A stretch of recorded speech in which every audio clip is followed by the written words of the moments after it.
Fala pessoal, iniciando mais uma aula em Fisiologia do Exercício. Nosso conteúdo de hoje será o sistema energético, a glicólise aeróbia. Nossos objetivos: conhecer as vias metabólicas no exercício físico, compreender a síntese de ATP via ciclo de Krebs e entender como a glicose aeróbia, né, como que ocorre a obtenção de energia na glicose aeróbia. Eu sou o professor Márcio Acabe, concentre-se na aula, faça suas anotações e vamos lá. Muito bem, pessoal, a gente chegou a mais uma etapa aqui da disciplina Fisiologia do Exercício. Nas últimas aulas falamos sobre o sistema fosfato, falamos também do sistema do ácido lático, a glicólise anaeróbia, e vamos entender como que a glicose é utilizada na respiração celular, ou seja, no exercício aeróbio. A glicose tem essa importância de ser utilizada tanto no exercício anaeróbico quanto no exercício aeróbico. Portanto, o nosso metabolismo tem essa capacidade máxima de gerar energia determinada pela oxidação dos substratos energéticos, né, advindo do tecido adiposo. O oxigênio ele é extraído do ar que respiramos, é fundamental para que ocorra a respiração da célula a partir da captação desses nutrientes pelas mitocôndrias. Essa condição ela é prioritária para a vida humana. É por isso que o metabolismo aeróbio é soberano no que diz respeito à capacidade de geração de energia por parte do nosso corpo. Todo esse processo acontece em repouso, mas o que acontece durante o exercício? Neste caso, o que acontece durante o exercício aeróbico? Bom, para entender melhor sobre o exercício aeróbico, né, durante esse esforço, que são, por exemplo, as caminhadas, as corridas, nado, ciclismo, de baixa intensidade e longa duração, o fluxo do sangue aumenta cerca de 5 vezes mais que o repouso. Evidentemente, quanto maior for a intensidade, velocidade e a duração dos movimentos corporais contínuos, maior será a metabolização dos substratos energéticos. Consequentemente, maior será a energia térmica gerada a partir das reações bioquímicas da geração do trifosfato de adenosina. É essa a principal moeda, assim podemos dizer, de energia orgânica, né, corrente nas nossas células, cuja dissipação térmica é realizada de forma de calor e resfriada pela evaporação para a atmosfera através do suor, ou seja, nós captamos o oxigênio do meio, transportamos e fornecemos aí para os tecidos, inclusive para dentro das mitocôndrias. E depois, como substrato final, nós temos aí a produção de ATP dentro da própria mitocôndria, além da liberação de CO2, dióxido de carbono, né, no processo de expiração, e além da produção de água. Muito bem. Então, isso é um perfil dos exercícios aeróbicos, né? Muito bem. Aqui nesta imagem nós temos a utilização então da glicose, e é o nosso alvo da aula de hoje, vou até colocar em evidência aqui. O alvo de hoje é a glicose na condição aeróbica, né? Mas também nós temos a utilização dos triglicerídeos, que são quebrados pelo processo enzimático na enzima lipase e separa aí, né, o triacilglicerol. O glicerol tem um caminho para a produção de energia e também os ácidos graxos, que são substrato aí, resíduos da quebra da molécula de gordura, que são oxidados via beta-oxidação e convertidos em acetilcoenzima A. Além disso, temos as proteínas que são convertidas em aminoácidos, na síntese das proteínas, né, nos músculos, principalmente, entre outros tecidos, mas aí dietas muito restritas à ingestão de glicose, nosso corpo aí se encarrega de produzir a sua própria energia proveniente dos tecidos formados do nosso corpo, inclusive os músculos, para obtenção de ATP e também parte dos aminoácidos serão convertidos em acetilcoenzima A. Ok? Bom, o nosso papo de hoje é sobre a glicose. Pode também ser utilizado o glicogênio ali, que é a glicose estocada no nosso fígado. E porventura ela pode ser, esse processo ele é reverso, né? Ele pode acontecer o contrário, então eu posso armazenar glicogênio no meu fígado, assim como posso usar o glicogênio e transformar em glicose novamente. Essa glicose ela passa por um processo enzimático que é convertido em piruvato, e o piruvato, por sua vez, se converte em acetilcoenzima A, e é a partir da coenzima A que faz girar todo o ciclo de Krebs para a formação de ATP. O que eu quero com essa informação aqui, nesta imagem?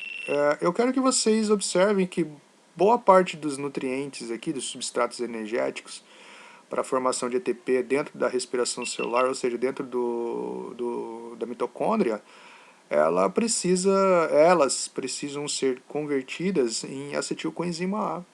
Essa aqui é o carro-chefe, é o principal, digamos assim, metaforicamente falando, é o porteiro aqui, né? É o que controla a entrada e a transformação desses substratos energéticos para fazer girar o ciclo de Krebs para obtenção de energia. Né? A partir desse momento que realizamos movimentos corporais, então tem uma imagenzinha aqui de um senhor fazendo aí um trotinho na praia, né? Existe uma demanda maior por oxigênio, então aumenta em relação ao repouso. Isso ocorre devido à necessidade de oxidação de substratos energéticos, como os ácidos graxos livres, que já foi citado aqui, além da glicose circulante. Ok? Muito bem. Onde isso acontece? Acontece dentro da sua organela, chamada de mitocôndria, você já deve conhecer. Se não conhece, provavelmente já falei em outro momento nas nossas aulas. Então, é uma organela responsável pela respiração celular. Aqui que acontece a maior parte de formação da energia vital do nosso corpo, que são os ATPs.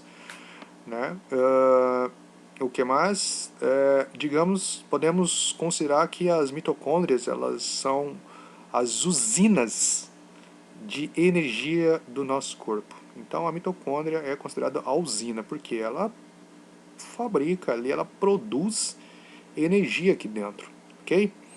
Muito bem, dentro da mitocôndria existe um processo aqui que faz girar o ciclo de Krebs. Então tem aqui a acetilcoenzima A, né, que é o principal caminho, né, da entrada e da transformação de substratos para fazer girar o ciclo de Krebs. Onde que começa o ciclo de Krebs? Eu não sei, ninguém sabe, a ciência não explicou. Não tem uma explicação onde começa o ciclo de Krebs, mas boa parte começa aqui em citrato, né? Começa no citrato devido à ação da acetilcoenzima A, e aí faz girar aqui no sentido horário o ciclo de Krebs. Alguns aminoácidos eles podem fazer girar o ciclo de Krebs através do oxalacetato, da própria acetilcoenzima A, do alfa-cetoglutarato, e aí faz girar o ciclo de Krebs. Então não tem onde começa, isso depende muito da necessidade do substrato energético, ok? Muito bem, então apresento a vocês, esse é o ciclo de Krebs, são várias etapas onde ocorre principalmente a redução de hidrogênios através do NAD e do FAD. Há uma produção de dióxido de carbono, além da produção de ATP. Todas essas, o CO2 é eliminado pelo nosso organismo, né? Aqui também deveria ter uma molécula de água, que é como produto final, mas toda essa redução dos hidrogênios aqui das moléculas serão utilizados na cadeia de transporte de elétrons para fazer muitos ATPs. Okay? Então aqui é que funciona todo o mecanismo da usina lá dentro da mitocôndria e faz ali gerar muitos ATPs, muitos que eu quero dizer é em relação às outras duas vias, né? A via a via do fosfato e a via da glicólise anaeróbia. Então, em relação a ela, aqui é um processo mais lento, só que tem uma produção mais acentuada aí de energia. Muito bem, então, voltando aqui, né, só para esclarecer, o ciclo de Krebs também pode ser chamado de ciclo do ácido cítrico ou ciclo do ácido tricarboxílico. Então vocês vão encontrar na literatura aí vários nomes, talvez diferentes, mais conhecido como ciclo de Krebs mesmo, tradicionalmente. É uma das etapas da respiração celular do processo aeróbico para a obtenção de energia que ocorre nas células de diversos organismos. Né? No ciclo de Krebs ocorre a oxidação completa das moléculas, que são as fontes de energia, como os carboidratos, os ácidos graxos, principalmente. Então, voltando nessa imagem, né, o ciclo de Krebs é uma das etapas da respiração celular, conforme eu já disse. A obtenção de energia é realizada na presença de oxigênio, então não tem como falar de ciclo de Krebs se não tiver o oxigênio, né, como substrato energético no processo aeróbico, ou seja, pela maioria das células eucarióticas e algumas procarióticas. Quem não estudou isso lá no ensino médio, ensino fundamental, voltem aí, busca no Google, faz uma busca, que agora eu não posso abordar essas situações sobre as células eucarióticas ou procarióticas. Né? Neste processo ocorre a degradação de uma molécula orgânica, resultando em gás carbônico, que já foi citado lá atrás, água, né, e energia como produto final. Essa energia é utilizada nas diversas reações que ocorrem nas células. Muito bem, então, como que acontece? Na oxidação da glicose no ciclo de Krebs, né, apresenta ao final do processo um saldo de 6 moléculas de NAD. Então, quando a glicose ali é transformada em piruvato e, consequentemente, acetilcoenzima A, faz girar o ciclo de Krebs, e aí começa a redução de vários hidrogênios para cada molécula, para cada etapa do ciclo de Krebs, né? E através do NAD e do FAD, que já foi dito anteriormente. O NAD é nicotinamida adenina dinucleotídeo, tem a função de redução de hidrogênio, além de, ou seja, são 6 moléculas de NAD, né, além de 2 moléculas de FAD, que é a flavina adenina nucleotídeo, que as duas têm essas funções de redução de hidrogênio. Né. Além disso, faz 2 moléculas de ATP, que é a adenosina trifosfato, e 4 moléculas de dióxido de carbono, ou seja, 4 moléculas de CO2. Muito bem. Nesta imagem aqui nós temos mais uma vez a acetilcoenzima A, né, ela serve como combustível para o ciclo do ácido cítrico, ou seja, para o ciclo de Krebs, na próxima etapa da respiração celular. Então tudo que tem que acontecer tem que passar por aqui. Né? Não só a glicose, mas também os ácidos graxos pelo processo de beta-oxidação e as proteínas, né, que são quebradas ali a sua massa muscular e o aminoácido. Em caso de proteólise, né? Proteólise é a quebra da massa muscular, e eu chamo isso aqui de autocanibalismo. Não acho conveniente pessoas usarem seus músculos para gerar glicose, eu acho isso um desperdício. Né? Até mesmo porque fazer músculo não é uma coisa tão simples, que já estudamos aí em aulas anteriores.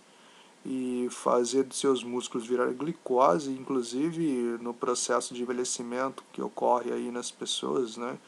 Que a sarcopenia, você acaba fazendo exatamente isso, e a síntese de proteína nos músculos acaba ficando comprometida devido ao metabolismo do envelhecimento. Muito bem, não é aí a ênfase aqui que nosso foco maior é aqui na glicose, e depois a gente vai abordar aí, se der tempo, ali sobre os ácidos graxos e as proteínas. Muito bem, então o que acontece? A glicose, ela não sai do teu sangue e pula para dentro do ciclo de Krebs. Vocês sabem disso, já expliquei isso lá em outra ocasião do metabolismo da glicose. Então, só para reforçar a ideia, o que faz? A sua glicosinha está ali na corrente sanguínea, né? Glicemia. E aí quando você come seu carboidrato, a insulina lá no pâncreas o pâncreas vai lá e produz a insulina através das células beta. A insulina circulante se conecta ao seu receptor, e aí faz o que? A GLUT4, que ela não está representada aqui nessa imagem, mas a GLUT4 está aqui no interior da célula, nas vesículas de GLUT4. E aí uma ação de cascata aqui, a GLUT4 é translocada para a membrana da célula, né? Que quem é a GLUT4? A GLUT4 é o transportador de glicose. Ah, tá aqui, ó, não tá como GLUT4, tá transportador 4-glicose, né? Então é a GLUT4 que tá aqui na membrana da célula, aí faz o que? O canal da glicose abre, essa glicose entra para dentro da célula, beleza. Até aqui tudo bem. Aí para onde, depois que essa glicose saiu do sangue e entrou para dentro da célula, para onde vai essa glicose? Ela tem diversos caminhos.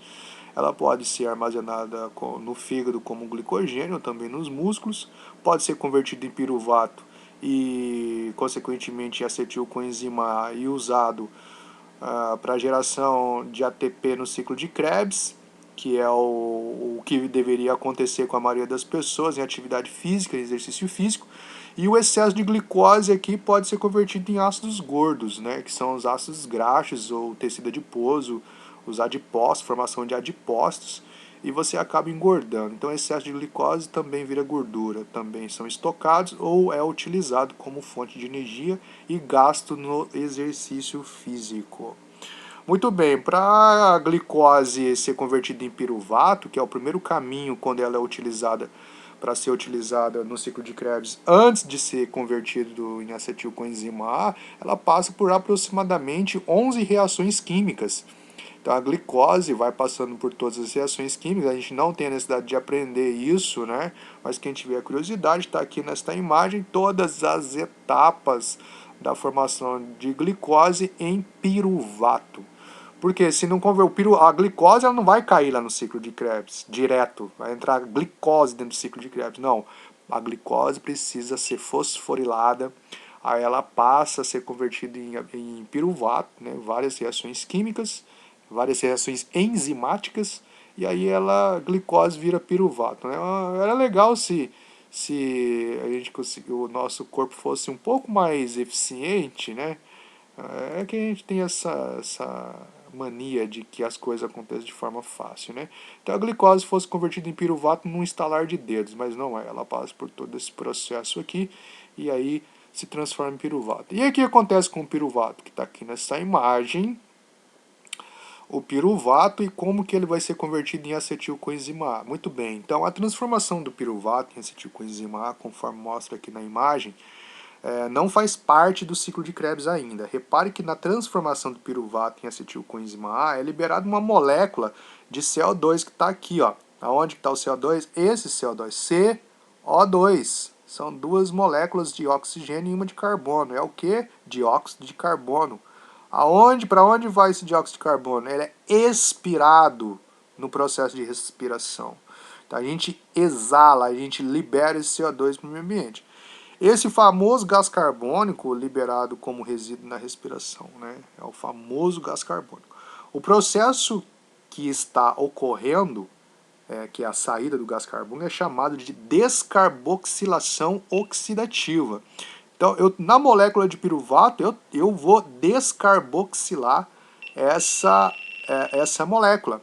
Aí o que sobrou? Sobrou esse C, esse O, esse CH3. Muito bem, aqui nesse caminho entre o piruvato e a acetilcoenzima A, eu tenho a coenzima A. Essa coenzima A ela vai tomar o lugar do CO2 que foi descarboxilado aqui. Aí o que vai acontecer? Essa molécula aqui que sobrou vai juntar, vai se unir, né? A palavra juntar é foda. Ela vai se unir ao o restante da molécula do piruvato e vai formar o que? O acetilcoenzima A. Então o que é o acetilcoenzima A? É o resíduo que sobrou do piruvato, né, que sofreu descarboxilação, CO2 ele é liberado, o resíduo que sobrou aqui do piruvato vai se unir à coenzima A e vai fazer a acetilcoenzima A.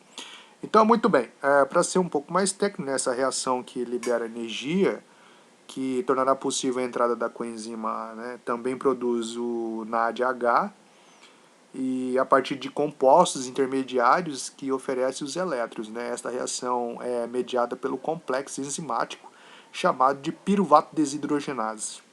Ok? Porque ele está aqui, ó, o NAD. Então ele vai fazer o quê? Uma redução de hidrogênio, então o NAD vai pegar um hidrogêniozinho ali e vai transformar em NADH. Muito bem. Então, eu falo assim, professor, mas isso aqui é fora de entender. Não, não é fora de entender. É só você se concentrar como acontece a fragmentação dessas moléculas, né? Elas são desconstruídas e aí sobra ali alguns resíduos. Esses resíduos se conectam a algumas enzimas e essas enzimas acabam dando formato para outros tipos de moléculas, que é no caso de transformação de piruvato em acetilcoenzima A. Okay? Nosso corpo acontece dessa forma, neste exato momento, em todo organismo vivo, está acontecendo aí trilhões de reações químicas, né? Não dá para saber todos, mas essa aqui é uma delas, né? Piruvato, o processo da glicose passou por 11 processos enzimáticos e foi convertido em piruvato, e este processo que é a descarboxilação oxidativa, além do piruvato desidrogenase, converte aí piruvato em acetilcoenzima A. Muito bem. Então, o piruvato foi convertido em acetilcoenzima A, aí sim o acetilcoenzima A vai acionar essa roda famosa chamada de ciclo de Krebs através de citrato como primeiro passo, e aí começa todo o caminho aí que já conhecemos, que é a liberação de CO2, acaba quebrando um ATP aqui, aí NAD e FAD entram em ação e nós temos a produção de energia. Muito bem, professor, mas eu tenho uma dúvida. O piruvato ele está dentro da mitocôndria? Não, todo o processo da piruvato desidrogenase acontece no citosol. Tá? Aí sim o acetilcoenzima A ele vai entrar ali, ultrapassar a membrana mitocondrial e aí sim faz girar o ciclo de Krebs, ok? Então está aqui a acetilcoenzima A, vai fazer girar todo o ciclo de Krebs para obtenção de energia. Muito bem. Então, como que ocorre esse caminho da glicose? Essa imagem é um caminho mais reduzido da obtenção de ATP através da glicose. Então, quando a glicose ela começa a ser fosforilada e ela é convertida em piruvato, né, ou ácido pirúvico, ela já entre glicose e piruvato, ela já faz 2 moléculas de ATP. Então, nós já temos 2 moléculas prontas aqui. Além disso, ele faz 2 NADH. Muito bem. Então, nós temos dois hidrogênios aqui, né? Muito bem. Aí, no caminho do piruvato para transformação, passa pela descarboxilação oxidativa, além do piruvato desidrogenase, neste caminho faz o quê? Faz molécula de CO2 e faz mais 2 NAD, NADH, ok? Muito bem. Aí o piruvato é convertido em acetilcoenzima A, como já estudamos, aí isso vai fazer girar o ciclo de Krebs. Durante o ciclo de Krebs, ocorre a produção de mais 4 moléculas de CO2, além de fazer mais 6 NAD, que já foi dito anteriormente, e mais 2 FADH. Muito bem. Aí o que eu tenho como saldo final? Eu tenho 2 ATPs que foi produzido aqui na transformação da glicose em piruvato. Eu tenho 2 CO2 entre o piruvato e a coenzima A, que foi transformado aqui. Durante o ciclo de Krebs produziu mais 4 CO2, então eu tenho como produto final total 6 moléculas de CO2. No ciclo de Krebs ocorre a produção de mais 2 ATPs, e aí é a parte fundamental da obtenção da maior parte da energia, são o processo da respiração celular, que é a cadeia de transporte de elétrons. Aí o que faz? Eu vou somar aqui todas essas condições de produção de NAD e FAD.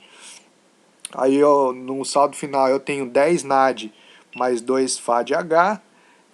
Então tem um total de 12, e aí que vai fazer o que? Na cadeia de transporte de elétrons, esse NAD e esse FAD, todo o processo que acontece aqui. Além, eu preciso de 6 moléculas de água, aliás, vai fazer 6 moléculas de água porque eu preciso de oxigênio. Então eu preciso de 6 moléculas de oxigênio mais os hidrogênios, então eu tenho 6 moléculas de água. né, e mais 12 de hidrogênio. Nesse caminho da cadeia de transporte de elétrons, eu consigo fazer 34 ATPs. Com mais 2 da glicose na transformação de piruvato e mais 2 durante o ciclo de Krebs, eu tenho 4,34, no saldo final 38 ATPs. Isso é complicado, professor? Não, não é. O ciclo de Krebs ele precisa ser entendido como um novelo. Um novelo de lã. Você precisa achar a primeira ponta desse novelo de lã e começar a desenrolar com muito cuidado. Tá? Isso que não se altera. A cadeia de transporte de elétrons, todo o processo de glicose aeróbia, o processo de fosforilação da glicose ali, para ser convertido de piruvato, acetilcoenzima A, e aí faz girar o ciclo de Krebs. Isso acontece aqui na China, no Afeganistão, no Iraque, etc. e tal. Todo o caminho metabólico, fisiológico, vai acontecer dessa forma. O que vai mudar é apenas a língua, ok? Então, o que precisamos entender? A glicose, para ser oxidada, a glicose sendo utilizada dentro da via aeróbia de treinamento, passa por vários processos e eu tenho um saldo final de 38 ATPs. Muito bem, aqui nesta imagem eu quero que vocês entendam uma coisa, terminologias. Então, gliconeogênese, glicogenólise, lipogênese, gliconeogênese. Glicogênese, síntese de glicogênio a partir da glicose. Então eu vou sintetizar. O que é síntese? Formar. O que é síntese? Formação. Eu vou formar glicogênio a partir da glicose. Aonde vai o glicogênio? No meu fígado e nos meus músculos. Glicogenólise é a síntese de glicose a partir de glicogênio. Então é o inverso. O glicogênio que está no teu fígado, no teu músculo, ele pode ser utilizado como glicose, com exceção do músculo, tá? Que o próprio músculo já consome o próprio glicogênio, mas o glicogênio que está estocado no teu fígado pode ser convertido em glicose novamente e jogado na corrente sanguínea para ser utilizado de uma outra forma. Então, glicogênese é a formação de glicogênio e glicogenólise é a formação de glicose a partir do glicogênio. Lipogênese é o excesso de glicose convertido em gordura. Então, quando você come excesso de carboidrato, e aí eu acabo formando açúcar em gordura, chama lipogênese. E a gliconeogênese é a síntese de glicose a partir de aminoácidos, ou seja, de fontes não glicídicas, né? Que você acaba fazendo glicose de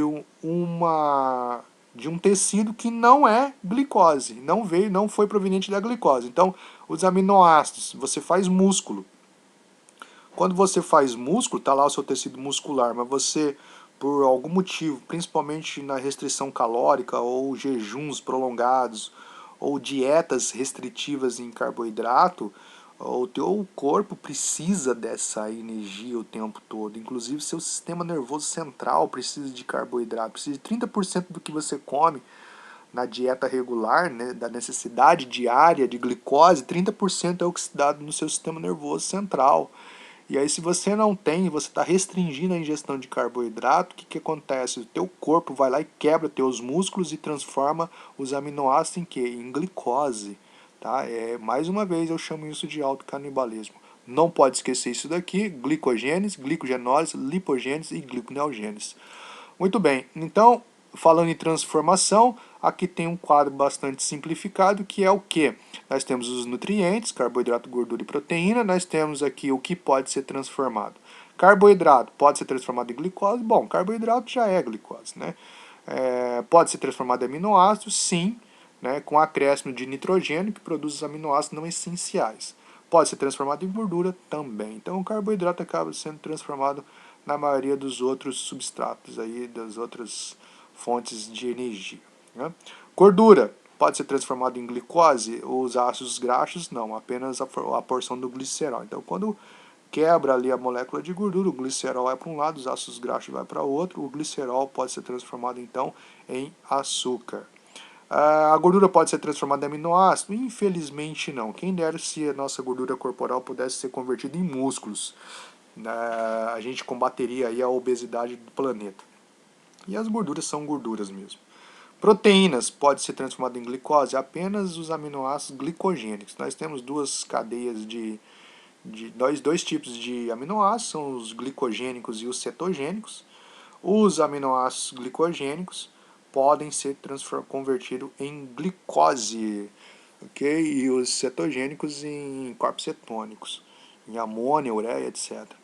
As proteínas podem ser transformadas em aminoácidos, logicamente que sim, e o excesso de proteína, quem come excesso de proteína achando que vai estar fazendo mais músculo, não. Tudo que sobra no seu corpo que excede a síntese, você transforma em gordura. Então os aminoácidos cetogênicos aí são convertidos em gordura. Foda isso, né? Ver que todo o excesso dos macronutrientes podem ser convertidos em gordura, né? E tudo pode ser convertido em açúcar, né? E já os aminoácidos não, infelizmente. Muito bem, pessoal, esse aqui foi mais uma videoaula e até a próxima.